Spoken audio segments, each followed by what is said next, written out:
c'est quand même l'occasion de voir le meilleur du meilleur dans toutes les catégories.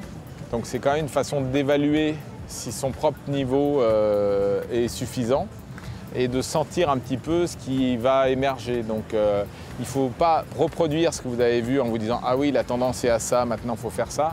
Mais il faut comprendre comment évolue le marché. Et donc c'était au début beaucoup plus une occasion de se retrouver entre créatifs, de passer du bon temps et de décompresser de l'année. Et c'est devenu vraiment quelque chose de beaucoup plus studieux, avec des annonceurs, avec des conférences.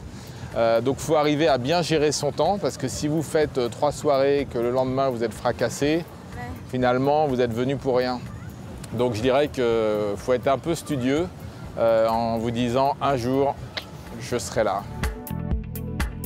Moi, je suis assez admiratif de ce que fait Droga5, qui est un ami, et je trouve qu'il a réussi un modèle d'agence vraiment intéressant parce qu'il touche à tout, c'est toujours brillant.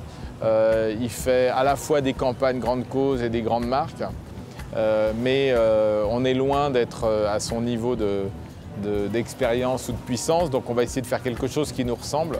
Je pense que chaque agence est le reflet un peu de ses fondateurs, donc ça va être intéressant de voir ce qu'on est capable de délivrer tout seul. Il faut être passionné, donc c'est de plus en plus dur, de plus en plus compétitif, de plus en plus démotivant. Les clients ne sont pas faciles, on ne tombe pas sur des bons briefs comme ça. Donc il faut être force de proposition sur les marques sur lesquelles vous travaillez. Il faut arriver avec des idées, il faut garder de l'enthousiasme, la pêche. Les directeurs de création, ils ont envie de bosser avec les gens qui ont envie de se défoncer. Donc je sais que souvent on n'est pas très bien payé, on n'est pas forcément rétribué en fonction de ses efforts. Mais ceux qui sont passionnés, qui ont les crocs, ils vont émerger. Donc c'est une question de curiosité, d'attitude, de niaque et de travail, parce qu'il faut un peu de talent, mais quelqu'un qui a un peu de talent et qui ne travaille pas réussira beaucoup moins que quelqu'un qui bosse.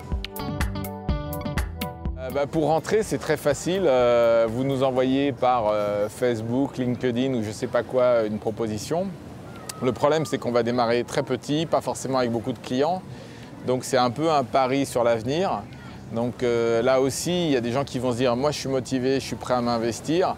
Si l'agence décolle et si on se dit grâce à ces personnes, on a réussi à faire des belles campagnes, à rentrer des budgets, on saura être motivant dans un deuxième temps. Mais au début, celui qui se dit il y a une bonne opportunité, je veux un salaire et je veux pouvoir partir à 19 h, il se trompe. Donc on va voir pas mal d'écoles pour essayer de repérer les jeunes talents.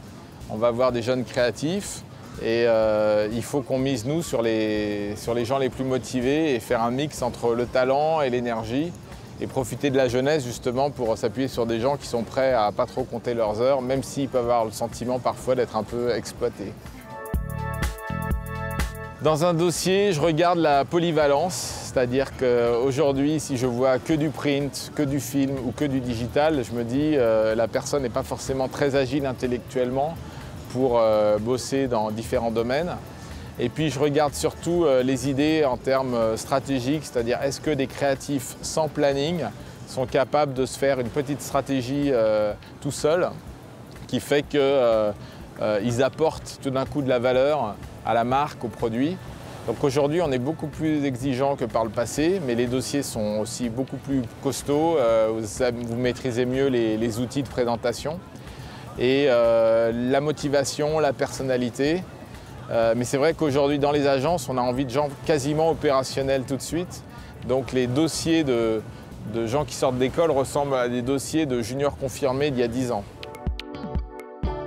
En France, moi j'ai bien aimé, j'ai vu récemment le Guy Cotten, là, le gars qui se noie avec le scrolling. J'ai trouvé ça tout simple, très bien réalisé, le crafting super bien. J'ai trouvé que les fruits et légumes moches, c'était un gros boulot, un peu 360, qui demande pas mal de travail. Je suis un peu inquiet sur ce qu'on a fait pour Kylie Minogue. Là, on a fait un site où on peut acheter toute une chanson note par note. Pour l'instant, ça n'a pas fait beaucoup de prix et pourtant, c'est beaucoup de travail. Je suis souvent admiratif des boulots où je me dis, c'est pas un coup, c'est 6 mois de travail. Quand il y avait eu le site Perrier, Secret Place, je trouvais aussi que c'était assez impressionnant. Donc ce qui me bluffe, c'est maintenant un mix entre la brillance de l'idée et puis la lourdeur finalement positive du travail. Voilà.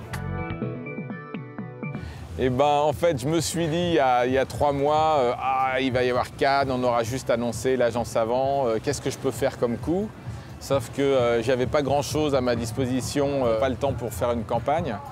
Donc je me suis dit peut-être qu'en reprenant la photo que m'a faite Hervé Plumet, il y a peut-être un coup de se dire on est une petite agence, mais on va se retrouver juste en face du palais. Donc j'ai appelé mes amis de chez Deco et je leur ai demandé s'ils pouvaient faire un cadeau pour une petite agence qui se montait. Ils m'ont dit oui. Et donc j'ai fait ça un peu tout seul dans mon coin en me disant il y aura bien quelqu'un qui va passer et qui va le tweeter ou quoi. Donc voilà, c'est un petit coup.